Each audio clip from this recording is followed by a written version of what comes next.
Hoy en el entrevistado, la politóloga, docente universitaria y experta en relaciones internacionales, nos ayudará a entender el trasfondo del TIPNIS, los últimos sucesos en Brasil y el caso Edward Snowden.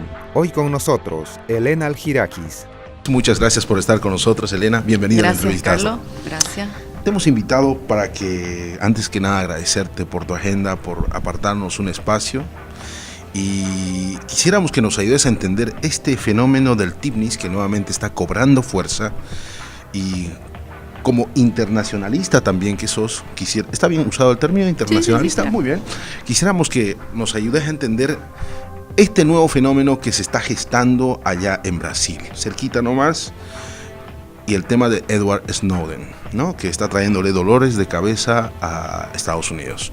¿Qué tal si empezamos con el TIPNIS? ¿Qué es lo que está pasando? ¿Se va a realizar la carretera o no se va a realizar por el medio de TIPNIS? ¿En qué se quedó? Bueno, recordemos que el TIPNIS, el conflicto del TIPNIS tiene diferentes fases o facetas. La primera faceta es la del año 2011, que culmina con una victoria en una batalla entre los movimientos indígenas de tierras bajas, la CIDOB, y el gobierno. Una victoria en el sentido, digamos, simbólico, que el gobierno lo revierte a fin de año, creando una escenografía política paralela, porque ahí comienza la gestación, por ejemplo, de esto que anunció el presidente Morales a fin del año 2009, que la agenda de octubre de 2013 se había agotado y había la necesidad de pensar en una nueva agenda país. Y por qué no una agenda prospectiva para Bolivia hacia el año 2025. Ese es el origen de lo que más adelante, el año 2013, se va a presentar como la Agenda 2025, la agenda de los 13 pilares para el vivir bien. ¿Y por qué menciono esto? Porque en una movida estratégica, el gobierno de Bolivia lo que hace es tomar el debate respecto a la carretera, que básicamente la problemática del TIPNIS no tiene que ver necesariamente con la construcción de la carretera, sino que tiene que ver específicamente con un modelo de desarrollo. Si efectivamente el modelo de desarrollo industrial, extractivista, monoproductor, basado en una lógica europea moderna, se ha agotado, o se puede ir pensando en una nueva agenda de desarrollo que en el caso boliviano se plantea en la Constitución como el vivir bien. Y el vivir bien es una lógica que supera la industria, supera el extractivismo, plantea la armonía con la naturaleza, plantea la convivencia del ser humano con la Pachamama, con el entorno ecológico, y busca pensar o repensar maneras de generar producción y desarrollo, pero no en la lógica extractiva con chimeneas, industria. Entonces, este debate se articula y comienza a desarrollarse a fines del 2011. En el 2012 vemos diferentes fases del conflicto del TIPNIS a lo largo del año, por ejemplo, con el desarrollo de la consulta a los pueblos indígenas, y luego vamos a ver que hay una suerte de inflexión, en el sentido de inflexión porque se lanza premeditadamente la novena marcha, y esa novena marcha culmina básicamente con una suerte de como que pierde aire, pierde impulso, y luego el gobierno comienza con toda fuerza en el año 2013 a articular la Agenda 2025, donde de cierta manera recaptura legitimidad, intenta recapturar legitimidad y reencausa el debate, y nuevamente, como le digo, lo saca del contexto de que el conflicto del TIPNIS es únicamente carretera, porque el conflicto del TIPNIS no es carretera. En realidad era otra cosa. Dentro del proyecto de desarrollo uno de los apartados era la carretera, digamos. Claro. ¿No?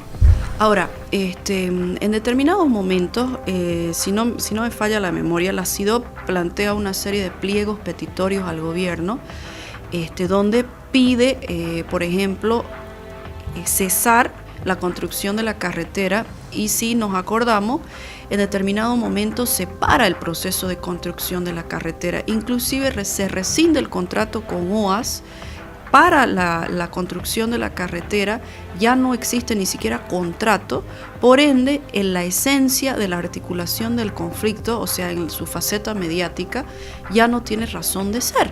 Y ahí es donde vemos que los pueblos indígenas de tierras bajas, en lugar de haber hecho que ese conflicto se encauce precisamente en esta línea de debate respecto al horizonte y a los contenidos del vivir bien, lo que vemos es que los pueblos indígenas, a mi juicio, cometen una falla estratégica y lo limitan al conflicto no solamente a la carretera, sino a los derechos colectivos de los pueblos indígenas y lo limitan al tema de las TCO, en lugar de abrirlo el debate y plantear un debate social amplio en todo Bolivia respecto a los horizontes y a los contenidos del vivir bien. El gobierno se da cuenta de esto, que el contenido de fondo de la problemática del conflicto del TIPNIS no es carretera y se apropia de este debate y lo recicla políticamente y lo devuelve a la sociedad con la Agenda 2025. Entonces esto en términos políticos es la manera como el gobierno maneja, recicla y relanza conflictividad utilizando estas legítimas demandas para luego volver a construir legitimidad y debate, porque los contenidos de la Agenda 2025 no son siquiera para los próximos 5 años, que es lo que vamos a ponderar o lo que está en juego en las elecciones en el 2014, sino la Agenda 2025 nos está hablando de un horizonte y de una visión diferente, alternativa de proyecto país. Entonces, lo que ha hecho con esa agenda, con esos 13 pilares del vivir bien, que son interesantísimos porque no son contenidos limitativos, por ejemplo, simplemente erradicar la pobreza, como plantea la Agenda del Milenio de Naciones Unidas, sino que repiensa el modelo de desarrollo basado en industria y comienza, por ejemplo, a rescatar contenidos ancestrales respecto a la producción, por ejemplo, por citar nada más un ejemplo, plantea la limitación del monocultivo y las fronteras agrícolas que lo que hacen es plantar hectáreas y hectáreas y hectáreas de soya, por decir, con semillas y con contenidos transgénicos, y lo que plantea la Agenda 2025 en tema productivo es volver al multi o pluricultivo, como plantea la naturaleza. Y esto no es atentar contra la economía del país, teniendo en cuenta que Santa Cruz aporta gran o porcentaje considerable a las arcas del Estado. No necesariamente, porque si vemos, por ejemplo, el análisis económico, un Estado que antes aportaba con 900 millones en términos de inversión pública, estamos hablando más o menos año 2005-2006, a la actualidad estamos hablando de 5.000 millones con los procesos de nacionalización, básicamente hidrocarburos y todo lo que tiene que ver con hidrocarburos y derivados. Entonces, lo que está planteando el Estado es que ese Estado, ahora que está fortalecido, que está mucho más fuerte económicamente, que es el principal eje y motor de la economía, no dependa de un solo sector. Porque si nos acordamos de ese mismo año, el Estado y la economía cruceña estaban tas a tas, vis a vis. Y eso en ningún Estado del mundo se puede permitir, en el sentido de